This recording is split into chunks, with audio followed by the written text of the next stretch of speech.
찬송하면서 예배의 자리로 나아가겠습니다.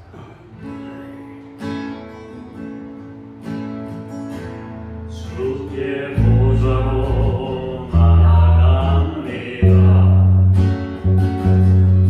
주의 얼굴 나옵니다. 두 손을 들고 경배함으로 다 되어 주께 나갑니다.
이르시되 나는 부활이요 생명이니 나를 믿는 자는 죽어도 살겠고 무릇 살아서 나를 믿는 자는 영원히 죽지 아니하리니 이것을 내가 믿느냐. 하나님은 영이시니 예배하는 자가 영과 진리로 예배할지니라. 우리의 구원 되시고 부활 생명 되신 하나님을 찬송하며 예배합니다. 우리의 예배를 받으시고 영과 진리로 예배하게 하옵소서. 예수님 이름으로 기도합니다. 아멘.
여호와여, 내가 주께 부르짖으오니 나의 반석이요 내게 귀를 막지 마소서. 주께서 내게 전달하시면 내가 너에게 내려가는 자와 같으라 하나이다. 내가 주의 지성소를 향하여 나의 손을 들고 주께 부르짖을 때에 나의 간구하는 소리를 들으소서. 악인과 악을 행하는 자들과 함께 나를 끌어내지 마옵소서. 그들은 이웃에게 화평을 바라나 그들의 마음에는 악독이 있나이다. 그들은 여호와께서 행하신 일과 손으로 지으신 것을 생각하지 아니하므로 여호와께서 그들을 파괴하고 전하지 아니하시리로다. 여호와를 찬송하니여 내 간구하는 소리를 들으시리로다. 여호와는 나의 힘과 나의 방패이시니 내 마음이 그를 의지하여 도우려도다. 여호와는 그들의 힘이시요 그의 기름으로 받은 자의 구원의 요새이시로다. 아멘. 고백의 기도를 다 함께 드리겠습니다. 긍휼히 풍성하신 하나님, 2023년도 어느덧 절반을 보내고 후반기를 맞이하였습니다. 지난 반년을 돌아보니 저희의 발걸음에는 죄와 허물이 가득했습니다. 세월을 아껴 주님께 영광을 돌리는 일을 하지 못한 채로 많은 시간을 허비했습니다. 우리 심령의 기도가 그친 지 오래되었고 우리의 입술에 찬송이 끊어진 것도 오래되었습니다. 복음의 말씀을 전파하는 데 게을렀고 주님의 몸된 교회와 하나님 나라 확장시키는 일에 앞장서지 못했습니다. 행함이 따르지 못하는 죽은 믿음으로 일관하며 살았음을 고백하지 않을 수 없습니다. 주님, 회개하는 우리를 불쌍히 여기사 용서하시고 이 모든 무기력과 나태에서 벗어날 수 있도록 성령님의 충만함을 허락하여 주시옵소서. 예수님의 이름으로 이 고백의 기도를 드립니다. 아멘. 이제 여러분과 하나님만 아시는 죄에 대하여 잠시 침묵으로 기도합니다.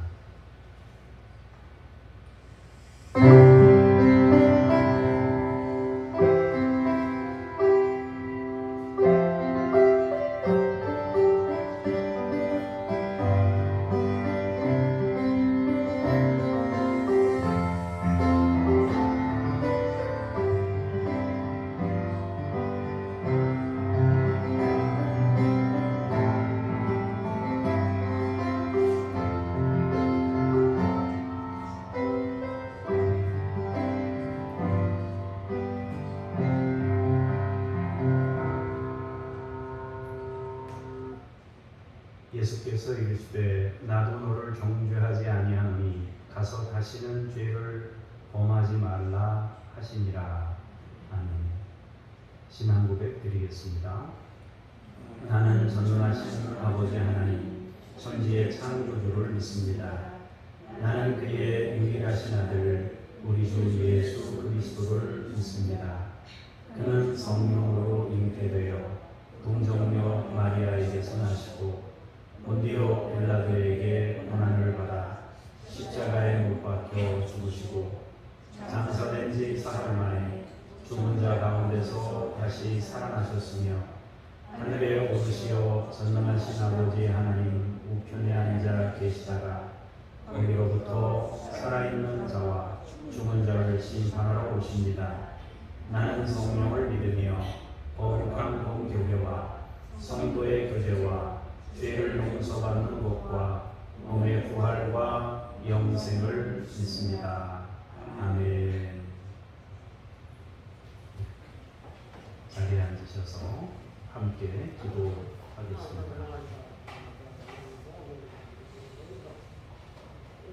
말씀으로 우주 만물을 창조하신 하나님 아버지, 한 해의 절반을 보내고 7월이 시작되는 첫 주에 성전으로 나와 예배를 드립니다. 예배하는 저희를 영접하여 주시고 오늘도 완전하신 말씀으로 상한 영혼을 소송시켜 주옵소서. 확실한 주님의 증거로 우둔한 우리 심령을 지혜롭게 하여 주시고 정직하신 주님의 교훈으로 우리 마음을 기쁘게 하여 주옵소서. 순결하신 주님의 음성을 들을 때에 우리의 영안이 밝아지게 하셔서 하늘 보좌에 앉으신 거룩하신 하나님을 뵙게 하여 주옵소서. 오늘은 맥주 감사절입니다. 첫 열매를 주신 하나님께 감사하며 마음을 드렸던 선배들의 신앙을 따라 우리도 감사의 마음을 주님께 올려드립니다. 우리의 마음을 받으시고 범사의 은혜를 내려 주옵소서. 또한 우리가 하나님의 은혜로 살아가고 있음을 늘 고백하게 하옵소서. 말씀으로 임재하실 하나님을 찬양하며 예수 그리스도 이름으로 기도합니다. 아멘.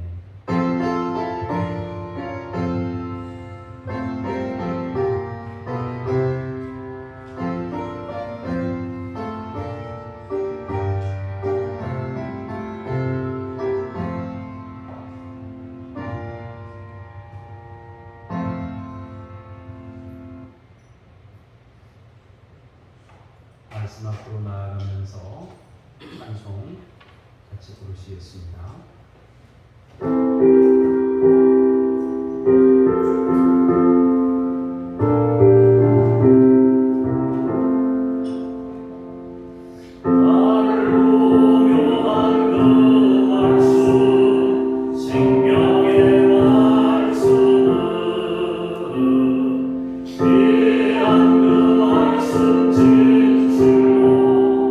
생명의 말씀이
1절에서 4절까지 말씀을 박무숙 권사님께서 봉독하시겠습니다. 사도들이 백성에게 말할 때에 제사장들과 성전 맡은 자와 사두개인들이 이르러 예수 안에 죽은 자의 부활이 있다고 백성을 가르치고 전함을 실험하여 그들을 잡음에 날이 이미 저물었으므로 이튿날까지 가두었으나 말씀을 들은 사람 중에 믿는 자가 많으니 남자의 수가 약 5천이나 되었더라. 아멘. 주님께 감사합니다. 이어서 5절에서 8절까지의 말씀을 김미랑 권사님께서 봉독하시겠습니다. 이튿날 관리들과 장로들과 서기관들이 예루살렘에 모였는데 대제사장 안나스와 가야바와 요한과 알렉산더와 및 대제사장의 문중에 다 참여하여 사도들 가운데 세우고 묻되 너희가 무슨 권세와 누구의 이름으로 이 일을 행하였느냐. 이에 베드로가 성령 충만하여 이르되 백성의 관리들과 장로들아. 아멘. 주님께 감사합니다. 이어서 9절에서 12절입니다. 만일 병자에게 행한 착한 일에 대하여 이 사람이 어떻게 구원을 받았느냐고 오늘 우리에게 질문한다면 너희와 모든 이스라엘 백성들은 알라. 너희가 십자가에 못 박고 하나님이 죽은 자 가운데서 살리신 나사렛 예수 그리스도의 이름으로 이 사람이 건강하게 되어 너희 앞에 섰느니라. 이 예수는 너희 건축자들의 버린 돌로서 집 모퉁이의 머릿돌이 되었느니라. 다른 이로서는 구원을 받을 수 없나니 천하 사람 중에 구원을 받을 만한 다른 이름을 우리에게 주신 일이 없음이라 하였더라. 아멘. 주님을 찬양합니다.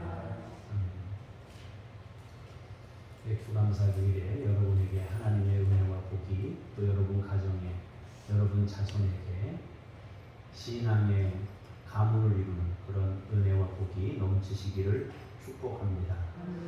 하나님께서 성경에 많은 절기들을 정하시고 지킬 것을 당부하셨습니다. 또 하나님께서는 열매를 거둘 때마다 그 열매를 거두는 날을 기억하고 지킬 것을 당부하셨습니다. 이유는 두 가지일 겁니다. 하나는 모든 것이 하나님께로부터 왔다는 사실을 늘 기억하고 살 수 있도록 무엇인가 얻을 때마다 그 날들을 지킴으로써 하나님을 기억하도록 하셨다는 거죠.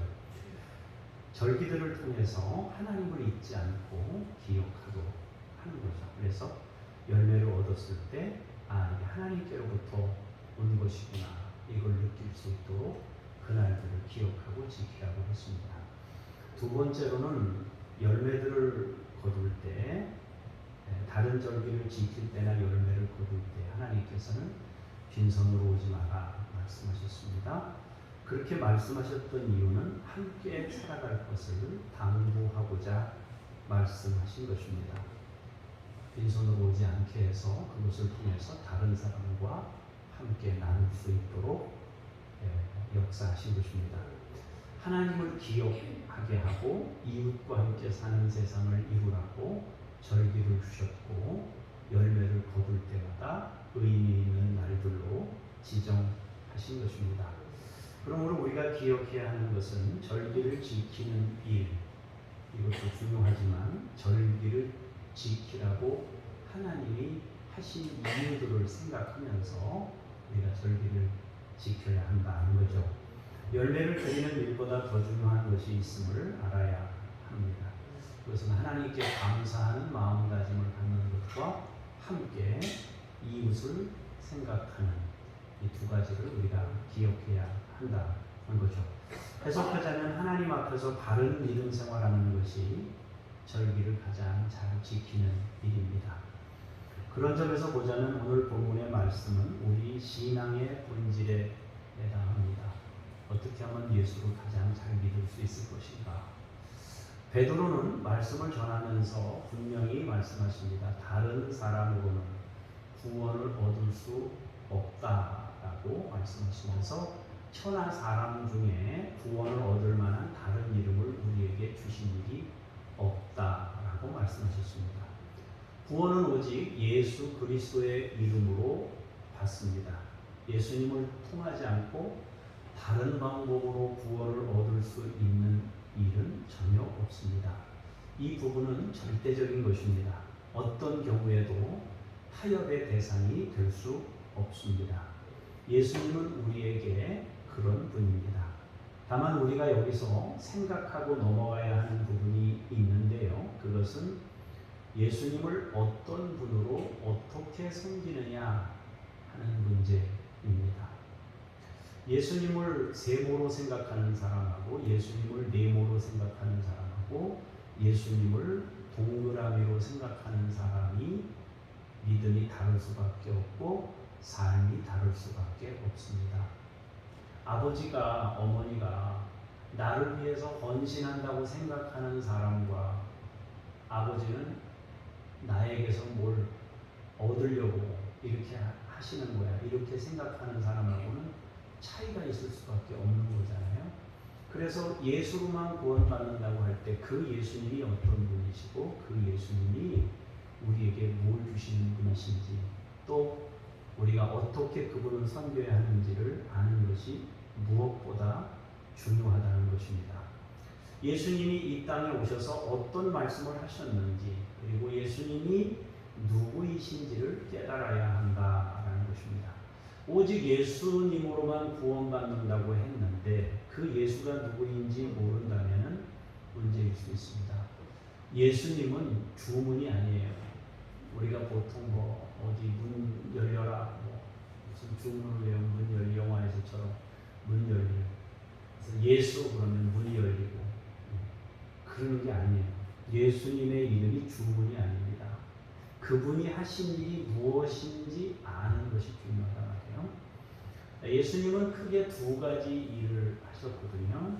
먼저는 하나님을 세상에 드러내셨습니다. 뭐 하셨다고요? 하나님을 세상에 드러내셨습니다. 하나님께서 우리를 얼마나 사랑하시는지를 드러내요. 그걸 보여주러 오신 분이 예수님입니다. 두 번째로 우리의 죄 문제를 해결하신 분입니다. 주님은 우리를 구원하신 분이시고 하나님의 사랑이 무엇인지를 보여주신 분입니다. 그렇게 보여주시면서 자기 희생을 우리에게 나타내 보여주거든요. 우리가 그 예수를 믿는다면 그분이 가르쳐 주신 것, 그분이 보여주신 것을 잘 배워야 하는 겁니다. 여러분이나 제가 예수님을 믿습니다. 십자가에서 내 죄 문제를 해결하신 분이 예수님이라고 믿고 있어요. 세상의 그 어느 누구도 우리의 죄 문제는 해결하지 못했습니다. 오직 예수님이 그 일을 하셨습니다. 이것이 팩트입니다. 그리고 주님은 그 일을 통해서 하나님 사랑이 무엇인지 세상에 드러내신 분입니다. 물론 하나님께서는 세상의 다양한 방법으로 하나님을 드러내셨습니다. 하나님의 사랑이 무엇인지 여러 방편으로 말씀하셨습니다. 그러나 사랑의 완성은 주님이 이루셨습니다. 하나님의 완전한 사랑은 주님을 통해서만 깨달을 수 있어요. 하나님께서 하나님의 사랑을 역사 이래로 계속 말씀해 주셨지만 그 사랑을 완전하게 가르쳐 주신 분이 예수님이라는 거죠. 늘 말씀드리지만 상대적인 의나 사랑은 하나님 사랑을 대체할 수가 없습니다. 비교 가능한 사랑은 하나님의 사랑을 대체 못해요. 절대 비교 불가한 절대적인 하나님의 사랑, 그것만이 우리의 구원을 이룰 수 있는 겁니다. 우리가 알아야 할 것은 죄 문제 해결을 깨달으면 하나님의 사랑도 깨닫게 됩니다. 반대로 하나님의 사랑을 깨달은 사람은 동시에 죄 문제도 해결받음을 믿게 됩니다. 이 두 가지는 서로 분리가 되어 있는 것이 아니라 하나로 통해 있습니다. 그리고 우리가 한 가지 짚고 가야 하는 것이 있습니다. 예수님 시대에 많은 사람들이 예수님을 만났습니다. 육신의 예수, 걸어다니는 예수님을 만나고 보았습니다. 그러나 구원받은 사람은 소수였습니다. 치유받은 사람도 소수였습니다. 육신의 예수를 만난 그 많은 사람들 모두가 주님을 깨달은 것이 아니라는 거죠. 이 사람들은 그럼 주님을 만난 건가? 못 만난 건가? 주님을 걸어다니는 주님을 그렇게 많은 사람들이 만났는데 어떤 사람은 구원을 받고 어떤 사람은 구원을 못 받았잖아요.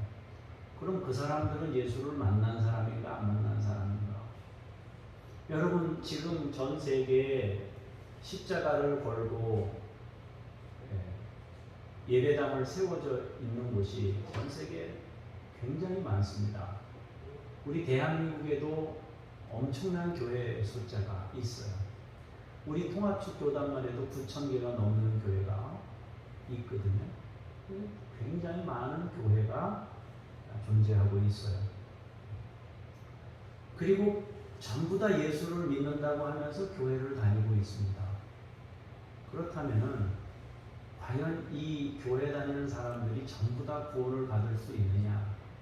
예수님을 전부 만난 사람이라고 할 수 있느냐라고 놓고 봤을 때 그것에 대해 확신 있게 말할 수 있는 사람은 없을 거예요. 예수님 시대에 예수님을 따라다녔던 그 많은 사람들, 예수님을 자기들의 눈으로 본 그 많은 사람들이 예수님을 만났는지 안 만났는지 우리가 확신 있게 대답 못하는 것처럼 하나님의 성전을 찾는 그 많은 사람들이 예수님을 만났나 못 만났나 우리가 대답할 수 없다는 거죠. 주님은 십자가로 하나님을 세상에 드러내셨습니다. 주님은 십자가로 우리의 죄 문제를 해결하시고 은혜 시대를 열어주셨습니다. 주님은 우리 죄 문제 해결과 함께 우리의 모델이 되셨습니다. 우리가 어떻게 살아가야 하는지를 정확하게 삶으로 증명해 보였습니다. 그렇기 때문에 주님을 만난 사람은 진리를 향해 걷게 됩니다. 그러나 또 반대 현상도 나타납니다. 갈등이나 충돌 혹은 저항의 삶이 나타나는 경우들도 있습니다.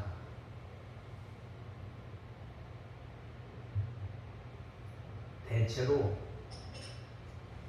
기득권을 많이 가진 사람들의 경우는 주님을 만나면 더 많은 것들을 내려놓아야 하기 때문에 고민이 생기게 됩니다.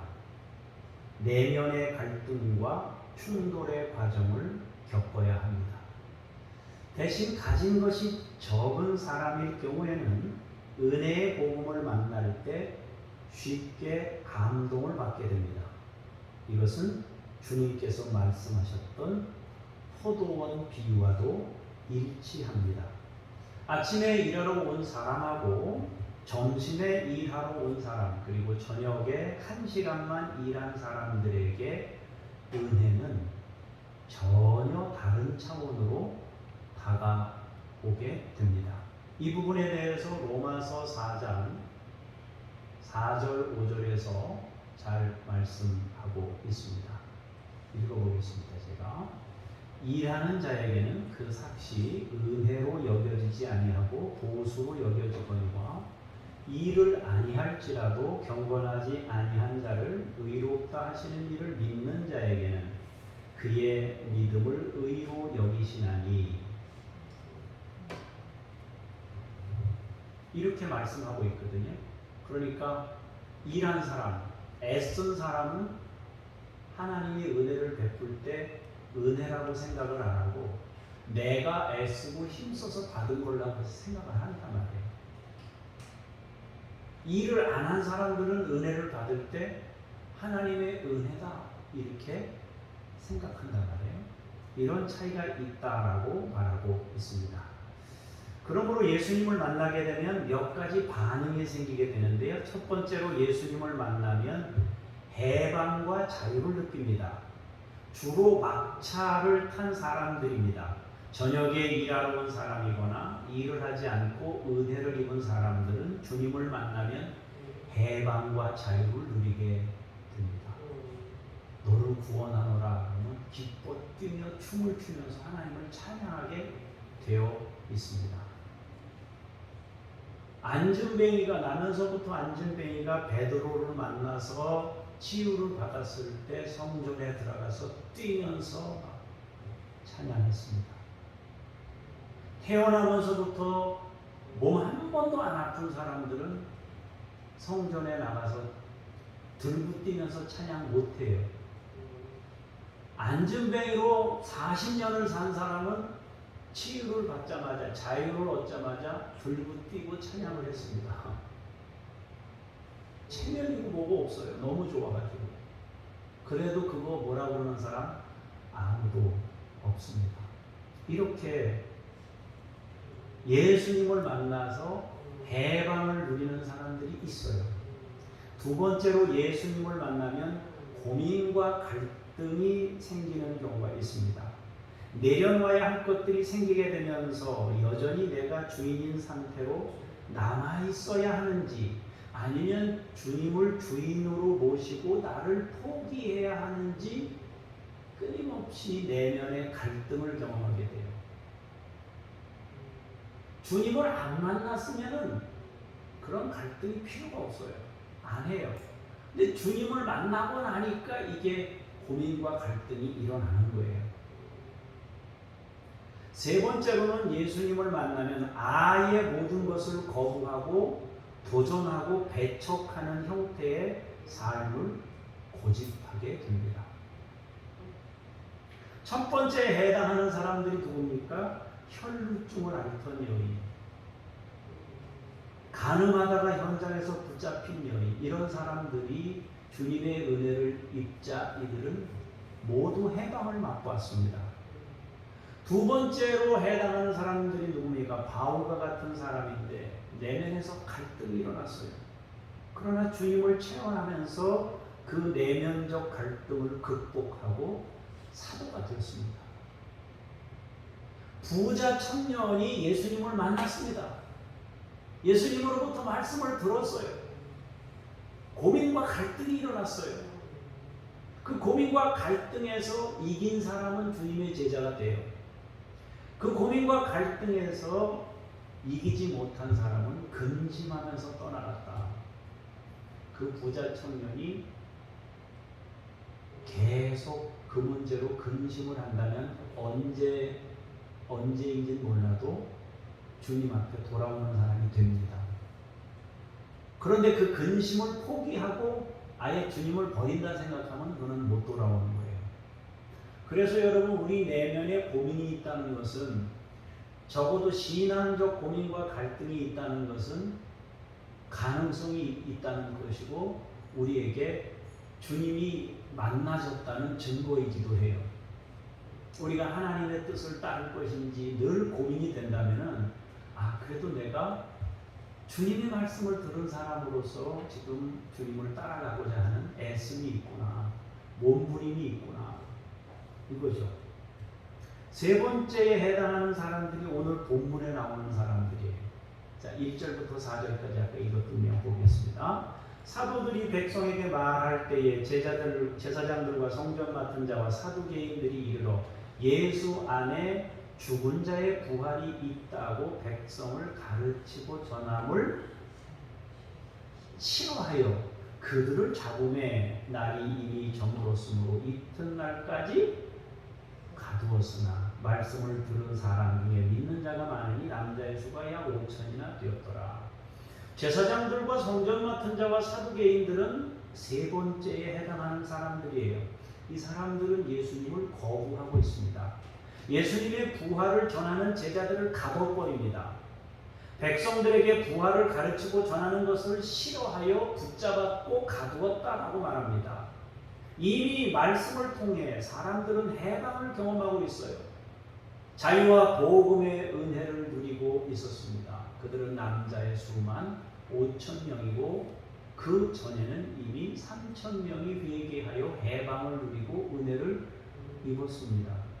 이 얼마나 감사하고 놀라운 일입니까? 그런데 제사장들과 성전 맡은 사람들과 사두개인들은 싫어했어요. 싫어하는 정도가 아니라 배척하고 협박하고 감옥에 가두었습니다. 이 말은 두 가지 뜻을 의미합니다. 먼저 이들에게는 포기해야 하는 것들이 많았다, 그런 뜻입니다. 지금 너무도 많은 것들을 누리고 있다는 뜻이에요. 포기할 것들이 많다는 거예요. 두 번째로 이들을 가두었다는 얘기는 무슨 뜻이냐면 지금 가진 권한을 내려놓을 생각이 전혀 없다. 고민하고 갈등하는 게 아니라 버리는 거예요. 예수님을 만나긴 했지만 그 만남이 구원의 만남으로 이어질 수 없도록 본인들이 바리케이트를 치는 거예요. 아예 주님을 방어하는 거죠. 거절하는 거예요. 거부하는 거예요. 사실 제사장이나 성전 맡은이나 사두개인들은 정치적으로 큰 권한을 가지고 있었습니다. 이들은 주님이 싫어요. 주님이 오셔서 가르치고 말씀하셨던 것들이 전부 피곤할 뿐입니다. 그 은혜가 자기들에게는 손해처럼 느껴지기 때문이었습니다. 그래서 그들은 앞장서서 주님을 죽였습니다. 그런데 제자들은 주님의 부활을 전하고 있습니다. 사람들에게 예수는 죄인이야, 예수는 신성모독을 했어, 예수는 하나님의 영광을 가린 자야 하면서 선동해서 예수님을 죽였어요. 사회적으로 예수님을 매장시켰습니다. 죄인이라고 덮어 씌워가지고 사회적으로 매장시켰어요. 그런데 주님이 살아났대요. 그런데 주님이 진리래요. 그런데 주님이 구원이래요. 증인들이, 제자들이 증인이라고 하면서 이 얘기를 하는 거예요. 그 증인들이 성령을 통해 놀라운 역사와 함께 예루살렘에서 8,000명이나 되는 사람들이 주님을 따르게 된 거예요. 이 말은 자기들이 죄인이라고 덮어씌워서 죽였는데 예수님이 살아났다. 예수님이 성령을 보내주셨고 예수님을 통해 이 사람이 치유됐다고 하니까 이 말은 예수님은 죄인이 아니었다는 거잖아요. 잘못 죽였다는 거 아니에요? 사회적으로 매장시켰는데 알고 보니까 이분이 진리라는 거 아니에요? 그러니까 이 제자들이 예수님을 전하면 전할수록 이 사람들은 코너에 몰려요. 코너에 몰려요. 그럼 이 사람들이 구원받을 수 있는 방법은 한 가지밖에 없어요. 아니라고 우기면 지금은 뭐 그러겠지만 용서하고 회개하고 은혜를 입으면 돼요. 그런데 그러기에는 자기들에게서 잃는 게 너무 많은 거예요. 그걸 못하는 거예요. 우리가 보잖아요. 뉴스에서 늘 보잖아요. 미안하다는 얘기 안 하잖아요. 절대. 사과 안 하잖아요. 그걸 인정하는 순간 죄인이 되니까 안 하는 거예요. 뻔히 다 보이는데 백성들은 다 우리 국민들이 보면서 좀 문제가 많다 이렇게 다 보이는데도 아니래요. 기록화 아니래요. 그러고 그냥 계속 우겨요. 그러면서 다른 사람의 죄를 더 크게 부각시켜요. 저쪽에서 이쪽 죄를 더 크게 부각시켜가지고 거절하는 거예요. 이게 가장 나쁜 형태의 반응이에요. 자, 5절에서 7절까지 보겠습니다. 이튿날 관리들과 장로들과 서기관들이 예루살렘에 모였는데 대제사장 안나스와 가야바와 요한과 알렉산더와 및 대제사장의 문중이 다 참여하여 사도들을 가운데 세우고 묻되 너희가 무슨 권세와 누구의 이름으로 이 일을 행하였느냐. 이들은 예수님을 여전히 죄인으로 남겨두고 싶은 거예요. 자기들은 정당한 법 집행을 한 사람들로 남고 싶은 거예요. 그래서 예수님이 유명해지거나 예수님의 이름이 높아지거나 예수님의 제자들이라는 이 사도들이 뭔가를 증거하는 게 싫은 거예요. 그러니까 어떻게 예수님을 죽인 이들은 예수님의 그 후속 제자들이 아무 일도 하지 못하게 해야 막을 수 있는 거죠. 이 압박을 하는 거예요. 그래서 그 입을 막으려고 붙잡았고 가두었어요. 이튿날 재판하고자 했던 거예요. 아니 이건 재판이라고 하기보다는 목적을 딱 정하고 몰아세우는 거예요. 자기 양심을 속이는 거예요. 스스로. 속에서 알고 있어요 이미. 근데 그걸 거절하는 거예요. 거부하는 거예요. 그 세 가지라니까요. 해방은 어떤지 갈등하면서 그 갈등 과정을 통해서 성숙으로 나아가든지 아니면 그냥 현실을 지키기 위해서 뭐 거절하고 거부하고 악을 쓰든지 셋 중에 하나예요. 악을 쓰면서 사는 사람들은 뭐 겉으로 보기에는 멀쩡하게 잘 살겠죠. 그러나 이제 마지막에 심각한 사태를 만나게 될 겁니다. 어쨌든 관리들이 모였어요. 장로들도 모였어요. 서기관들이 예루살렘에 모였어요.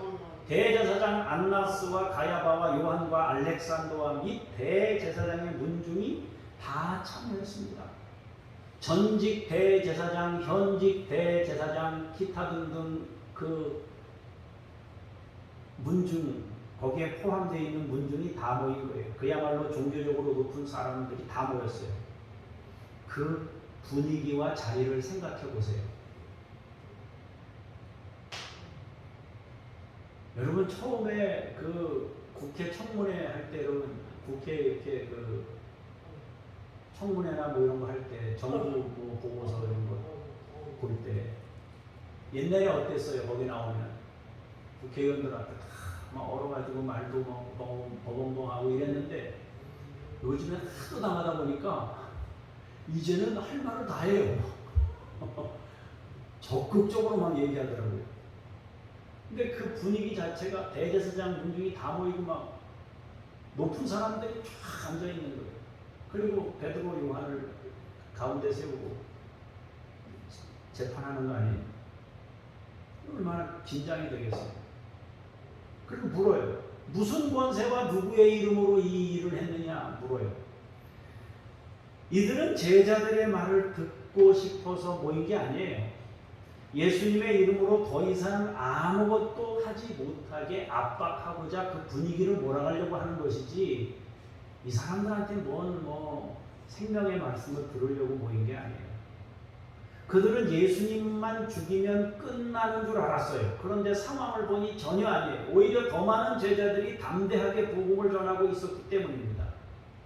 반대자들은 어떻게 해서든지 이 일을 막고 싶어서 애를 쓰고 있어요. 그래서 권위적인 분위기에서 제자들을 압박하고 있어요. 그런데 제자들이 전혀 동요하거나 두려워하거나 긴장하는 그런 게 없이 하나님의 말씀을 그들에게 전하게 됩니다. 자, 8절에서 12절입니다.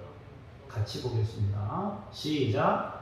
이에 베드로가 성령이 충만하여 이르되 백성의 관리들과 장로들아 만일 병자에게 행한 착한 일에 대하여 이 사람이 어떻게 구원을 받았느냐고 오늘 우리에게 질문한다면 너희와 모든 이스라엘 백성들은 알라.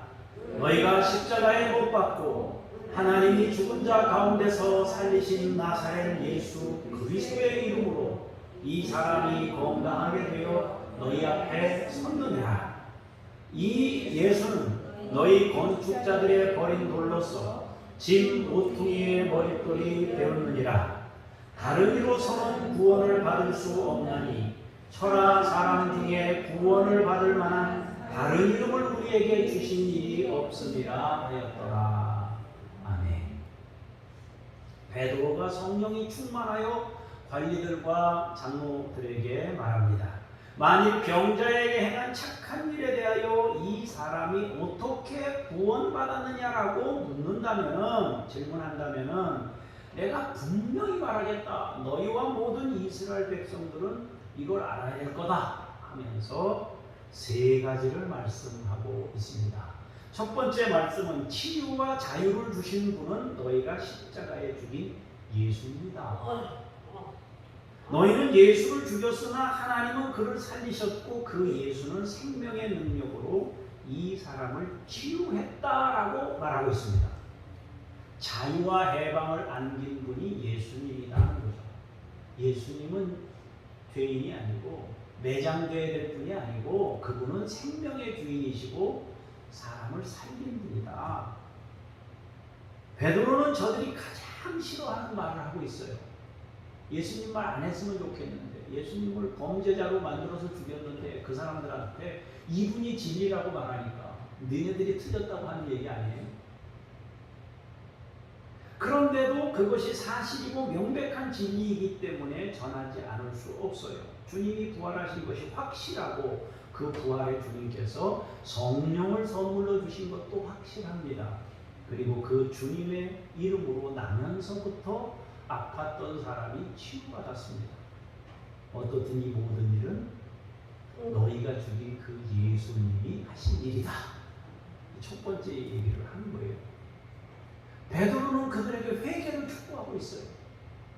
그들이 구원받을 수 있는 길은 주님을 받아들이는 길뿐이라고 말하고 있어요. 바꾸면 자기들이 예수님을 죽인 것이 잘못된 행동이었음을 인정해야 합니다. 이것은 자기들의 전부를 부정해야 하는 일이었습니다. 그래서 이들은 고민과 갈등의 과정 대신 거부를 선택한 거예요. 그래도 제자들은 진리를 그대로 전했습니다.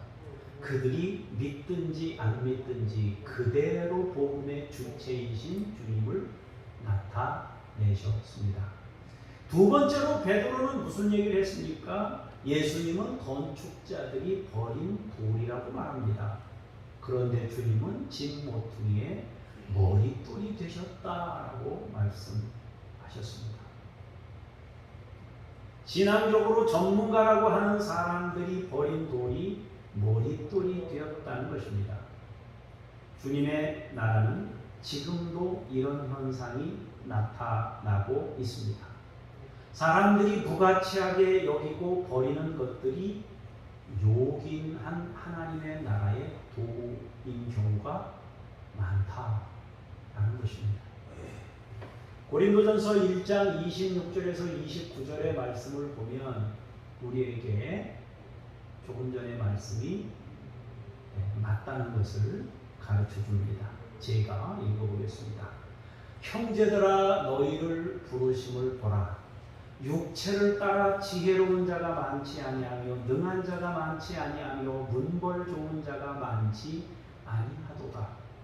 그러나 하나님께서 세상에 미련한 것들을 택하사 지혜 있는 자들을 부끄럽게 하려 하시고 세상에 약한 것들을 택하사 강한 것들을 부끄럽게 하려 하시며 하나님께서 세상에 천한 것들과 멸시받는 것들과 없는 것들을 택하사 있는 것들을 패하려 하시나니 이는 아무 육체도 하나님 앞에서 자랑하지 못하게 하려 하심이라.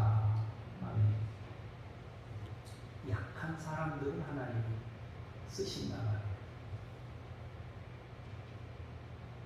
과거의 신학교는 좀 미안하지만 목사님들이 안 가니까 사람들이 안 가요. 다 미달에 가는 사람이 없어요. 미달이에요 전부. 그러다 보니까 이 사람도 안 가고 저 사람도 안 가니까 누가 갔어요? 멍청한 사람들. 이렇게 얘기하면 좀 미안하지만 멍청한 사람들이 간 거예요. 저처럼 똑똑한 사람들은 거기가 뭐하러 고생하는 그 길을 뭐로 가겠어요? 멍청한 사람들이 간 거예요.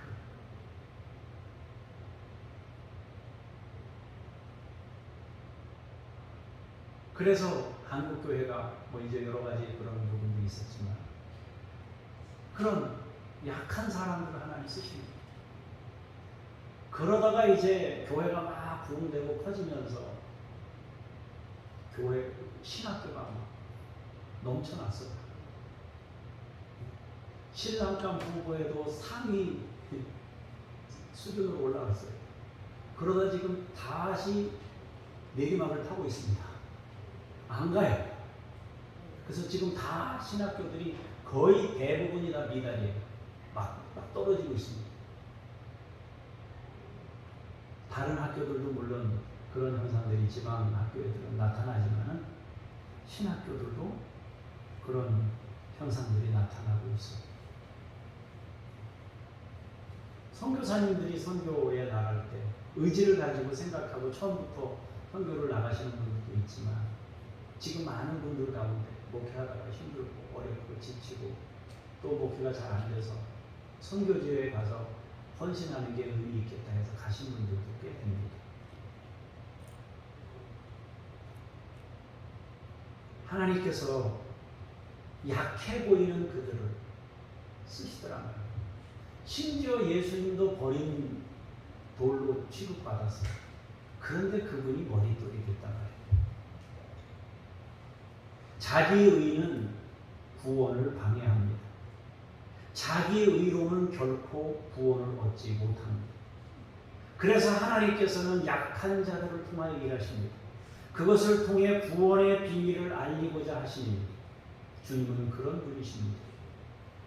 어쩌면 많은 사람들이 보석을 버리고 쓰레기는 끌어안고 살아가는지도 모를 일입니다. 세 번째, 베드로는 결정적인 말씀을 하십니다. 다른 방법으로는 구원이 안 된다고 말합니다. 세상의 그 어떤 방법으로도 구원에 이룰 수 없다고 합니다. 오직 주님의 이름으로만 구원에 이른다고 합니다. 하나님은 다른 이름을 우리에게 주시지 않았습니다. 이 말을 바꾸면 하나님의 의로만 구원이 이루어짐을 말씀하십니다. 어떤 사람의 의로도 구원을 이룰 수 없다는 점을 분명히 말씀하고 있습니다. 사랑하는 성도 여러분, 오직 예수님으로만 구원에 이룰 수 있습니다. 그 예수는 우리의 죄 문제를 해결하신 분입니다. 그분은 하나님의 사랑을 우리에게 십자가 위에서 전해 주셨습니다. 사람들은 자기의 것을 내려놓지 않기 위해 주님을 십자가에 못 박았습니다. 그러나 하나님은 그 방법으로 우리의 죄를 청산하는 놀라운 일을 이루셨습니다. 그리고 우리의 죄 고백을 기다리고 계십니다. 그리고 우리가 주님처럼 십자가 사랑을 세상에 나타내기를 원하고 계십니다. 다른 방법은 없습니다. 주님이 걸어가신 방법으로만 하나님의 나라가 이루어질 수 있습니다. 기도하겠습니다. 하나님 아버지, 주님의 은혜와 사랑을 감사합니다. 오직 예수로만 구원이 이루어짐을 믿습니다. 주님은 삶으로 우리에게 무엇이 하나님 사랑인지를 증명해 보이셨습니다. 오 아버지, 우리가 바르게 예수를 믿을 때 주님을 따라가는 사람들이 되게 하옵소서. 예수님 이름으로 기도합니다. 아멘.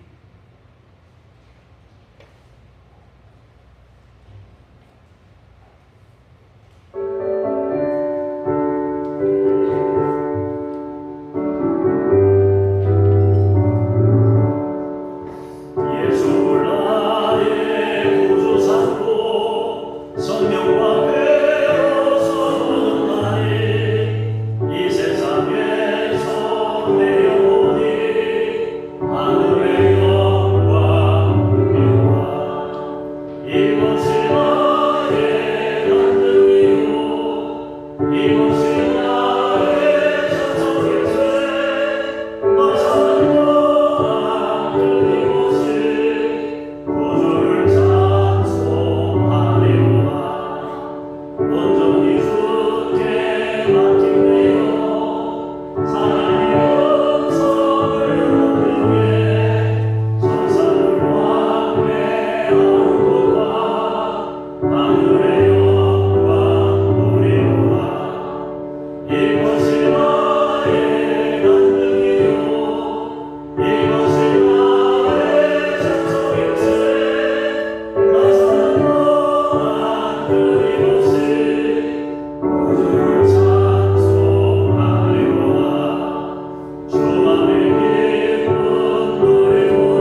주 앞에 예물 드립니다. 하나님 받아 주옵소서. 성도들의 헌신을 기억하시고 복된 삶을 열어가게 하옵소서. 건강으로 역사하시옵소서. 주 예수 그리스도 이름으로 기도합니다. 아멘. 하늘에 계신 우리 아버지의 이름을 거룩하게 하시며 아버지의 나라가 오게 하시며 아버지의 뜻이 하늘에서와 같이 땅에서도 이루어지게 하소서. 오늘 우리에게 영원한 양식을 주시고 우리가 우리에게 잘못한 사람을 용서하여 준 것 같이 우리 죄를 용서하여 주시고 우리를 시험에 빠지지 않게 하시고 악에서 구하소서. 나라와 권능과 영광이 영원히 아버지의 것입니다. 아멘. 자리에 앉으셔서 중보기도 내용을 보시고요. 광고 내용은 주보를 참조해 주시기를 바랍니다. 제가 잠깐 기도하겠습니다. 하나님 아버지, 한국교회의 다음 세대가 여름성경학교와 수련회를 통해 다시 일어날 수 있도록 교사와 교회와 학생들에게 성령의 기름 부으심으로 충만케 하옵소서. 파키스탄을 주의 이름으로 축복합니다. 성령의 능력으로 복음을 듣고 깨달아 영혼과 삶이 구원을 받을 수 있도록 은혜 베풀어 주시옵소서. 하나님, 우리가 돕는 영혼들을 함께 하시고 또 선교사님들에게도 역사하사 복된 사역을 열어가게 하옵소서. 우리에게 주어져 있는 일정들 가운데 함께 하시고 우리의 일상 가운데 임마누엘로 역사하시옵소서. 일주일 동안도 믿음으로 승리케 하실 주님을 찬송하며 예수님 이름으로 기도합니다. 아멘. 다 같이 자리에서 일어나셔서 찬양 1절만 부르겠습니다.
생명의 주인 되신 예수 그리스도의 은혜와 아버지 하나님의 그 크신 사랑하심과 성령님의 역사하심이 오늘 말씀을 통하여 오직 예수로만 구원받음을 믿으며 주님이 걸어가신 길을 따라가며 살기를 원하는 주의 사람들 머리머리 위에 교회와 열방 위에 이제로부터 영원까지 함께 하시기를 간절히 축원하옵나이다.